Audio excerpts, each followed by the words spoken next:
Lovelies, welcome back to another astrology session. I know you've been asking for these, and since I have a new masterclass out that talks about the houses in the birth chart and how to understand the birth chart not just as a wheel of fortune but a wheel of life, and how to live life and how to create any and everything you want in your life, I thought we should also talk about how that reflects in synastry.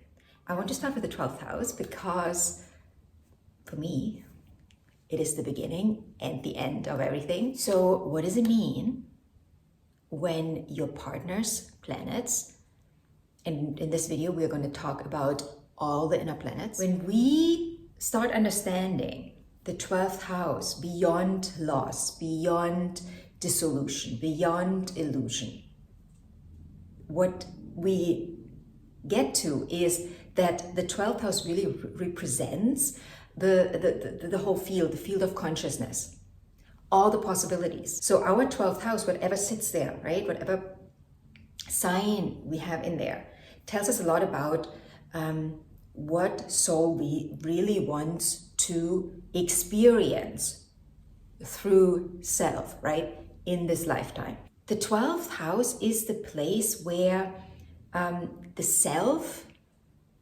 right, the self, the identity, the 3D identity that we take through this life dissolves back into unity, into all the possibilities. And you are able to tap into this field of consciousness while you are living this life. But you have to become aware of it.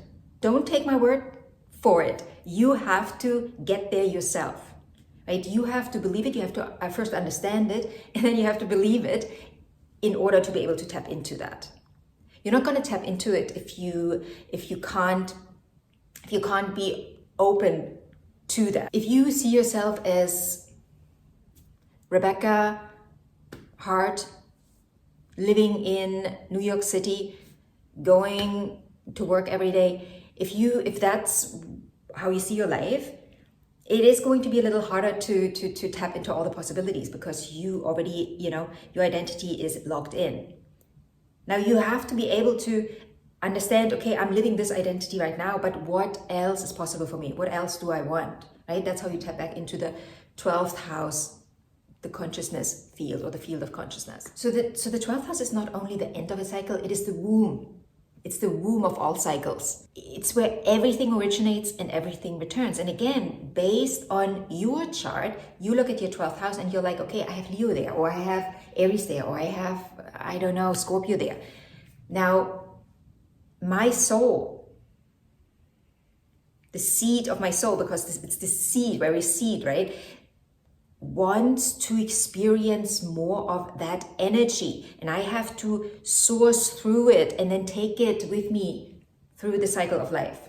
Do you understand what I'm saying? Now, okay, let's get into the synastry of it. So if your partner's Sun, Moon, Mercury, Mars, Venus is activating your 12th house, that soul memory is going to be activated. And depending on where you're at and depending on how you live your life, right, how ingrained that identity, first house, second house, third house, the rest of the chart really is within you, those planets will trigger that out of you. They will trigger you. And remember, the 12th house is the super unconscious, right? You're not going to be able to fully rationalize it, to fully understand it. It's more of literally a soul memory that you sense, right? Your sixth sense is like opening. And you either allow it to help you expand and experience more of that 12th house energy, or you're going to fight it. You allowed that energy in, you attracted that energy in, you magnetized that energy in, so you can, so that energy can help you expand more, right? So let's just really quickly go through the inner planets. Let's start with the sun. I know the sun is not a planet, but you know what I'm talking about.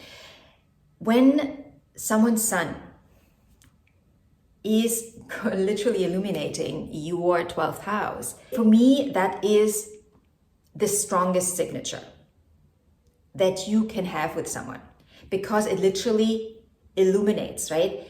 It also, for me, it's the most, I'm saying this like, this is subjective now, right? For me, this is the most rewarding, but it's also the most aggravating. I personally have strong experience with actually all the inner planets being activated by people very close to me in my 12th house. And the ascendant and the sun, for me, felt the strongest. The ascendant, we're going to talk about the angles in a different video. But for me, these two, sun and ascendant, activated me the strongest, or activated my soul memory in the most intense way, let's just say that. So we have to always remember, what does the sun represent, right? The sun represents light, like light. And what is light? Light helps us see. We can't see in the dark. Everything's black. With light, everything becomes visible. Now again, that might not always feel lovely. And also that person doesn't know what they are doing with you, right? It's not like they're consciously coming into your life, even though they bring their conscious energy, but only to the degree that they have expanded their consciousness, right? So they bring their conscious energy in there. That doesn't mean that they are aware of any of that, right? They're not. All of that, you have to understand that it's not happening here, it's not happening here, it's happening here, right? You're sourcing really, really deep, like deep. So in any way, that sun is going to open up doors, but you still have to walk through it. So they will awaken a deep sense of recognition within you. But it will also feel scary. And again, it doesn't mean that that person is where you want to be, right? Like we can't say, okay, they are just coming, they show me where I want to. No, that's not how it works. The way it works is that they are just bringing that kind of light that illuminates that area, because let's just say it's Aries, right? You have Aries in the 12th house, they are an Aries sun. They illuminate that Aries energy within you, that soul memory of Aries energy, right? That instinctual, pushing forward, pioneering energy, right? That showing up as I am without actually trying to justify anything. And they can bring that on the lowest level, right? They can bring that on the lower level end of the spectrum. That doesn't matter what level of spectrum they bring, right? It's still at the end up to you which level of that spectrum you're gonna play out. They just bring it. They're just a light. It's like just a light source. And then you are asked to take the light and shine it where you want to go, right? Like, and again, this is all happening on a level that is not really logical. Now, let's say the moon is the planet that they bring. Now, that partner is going to make you highly emotional, right? And that energy, right? Let's say with Aries, that Aries energy is going to be played out in a more emotional way, meaning that your sense of safety might be triggered. But again, this is just here to highlight for you that it's up to you to create, safety within you, emotional safety and stability. This could also be someone that brings up the mother wound, whereas the sun might have brought up more the father wound. But also, if it's not mother and father wound, we can talk about it from the masculine and feminine perspective, right? So your feminine energy might be more highlighted here, whereas with the sun, your masculine energy might be more highlighted. But again, we have to always look at it from soul perspective, not self, soul. Self is the identity that you created for yourself, or that you were conditioned into. But soul, when we look at it from soul perspective, there is it's a bigger spectrum, right? like all the possibilities, every nitty-gritty little possibility, every frequency within that Aries energy, you are asked to explore, you are asked to bring forth. And again, you bring it forth, understand that you still will have to go through the first house, right? You will have to connect it through that first house energy. So that whatever is highlighted in your 12th house, in order to walk it out in this life, you will have to go through your first house energy again. So that's why when someone brings energy into your 12th house, the whole chart is on fire.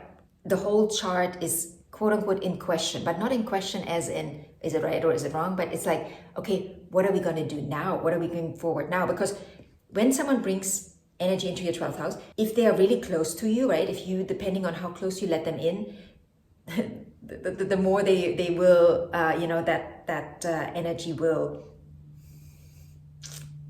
cook, right? In your 12th house, and the more that your chart will be, not your chart really, your life will be affected, right? Because the 12th house, remember, it's the seed, it's the root, the cosmic root, not the root that you're rooting into in this 3D reality, but cosmic, right? The all. So when someone is in your 12th house, they affect your whole chart. Your whole chart, like your life is not going to be the same before and after, right? Let's just say this is a romantic relationship. Then obviously this is the deepest, because you're involved in all ways, emotionally, physically, always. So whatever happens with that relationship is going to be profound. Particularly, I would say, if it's the sun and the moon as well. But the sun, because the sun shines the light, so you actually start seeing. You might not like what you see to begin with. You might not understand it, and you might have to start looking at it from different perspectives to understand it. But again, it is up to you to work with that energy. And again, I believe it's the biggest gift we can be given.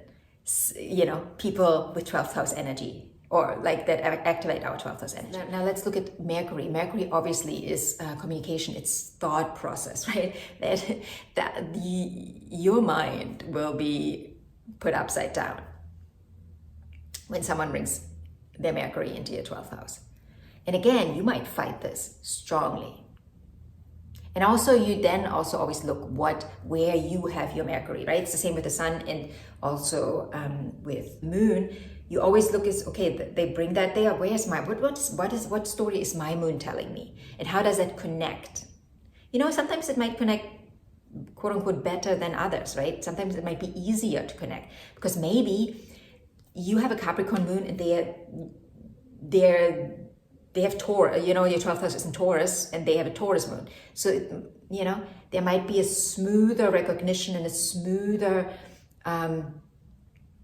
opening of the door to the unconscious, right? You always have to bring it back. You have to look at different, nothing is one-dimensional. Then with Mars, right? With Mars, we're talking about your drive, the way you go after your desires in life. That will be strongly activated.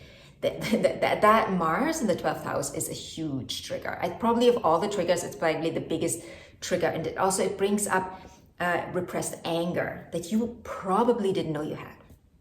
You probably didn't know you had it.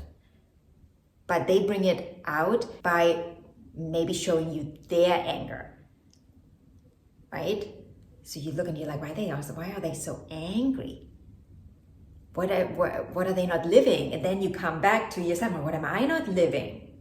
What am I not living? How can I fire up my soul energy?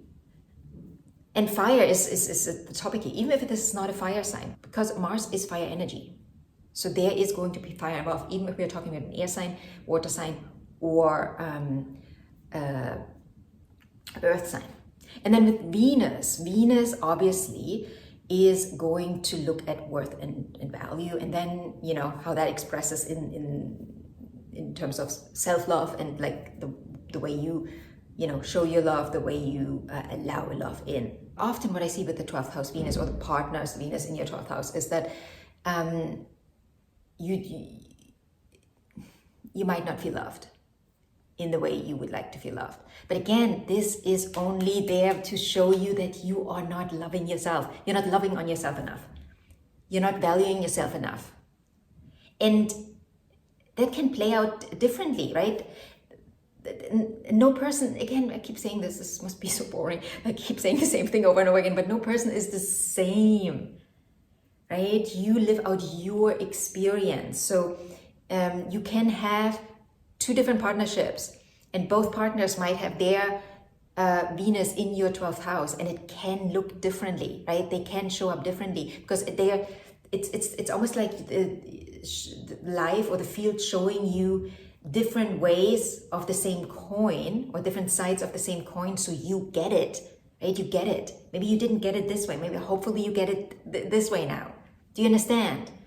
So again, when we look at the sun, we look at light. How can we express more of ourselves? How can we shine more of our soul essence into the world, right? With the moon, we look at how can we allow our emotions to express in a more aligned way. How can we open up more, and where do we have to maybe have stronger boundaries, right? Emotional boundaries. There's a lot of I think the theme of overgiving is really strong with that. Overdoing things based on, I don't know if I feel like I'm enough. With Mercury, it's more a mental component where communication is a theme, but it's more, from my experience and the way I see it, it's more about our thinking process is questioned there, right? There's is the way we think really helping us? Do we need to open up more? And I know we are looking at it from the house person's perspective right now. Of course, the planet person is going to be activated too, right? And there's similar themes here for the house person, for the planet person. And then with Mars, we are looking at how am I showing up? How am I showing up for myself? How am I standing up for myself? Respect. Am I having self-respect? Am I having enough self-respect? Self-respect is a big theme with Mars. And then with Venus, self-worth. Values. What do I value? Where are my values coming from? And then also, how am I showing up in relationship? How am I showing up in love? What does the reflection show me? What does the mirror show me? What does the other person show me about the way I show up in love? And do I feel valued? And if I don't feel valued, where I'm not valuing myself enough. Again, remember, the other is only ever a mirror. Everyone is you pushed out. I know that doesn't sound very romantic, but once you see beyond the Hollywood romance idea of love, this is actually the most beautiful thing you can experience, right? Being with your mirror. Again, I know this doesn't sound very romantic, but it is really, really beautiful to get to know yourself through the other. So yeah, sum it up, 12th house is not just about loss and endings and then seeding, but it really is the womb of consciousness. It's the field of consciousness, all the possibilities. And your partner's planets in this area really help you tap into that possibility on a deeper level. If you have any questions, feel free to ask. Let me know which house you want me to talk about next, and have a lovely day, and I'll see you in the next video. Bye.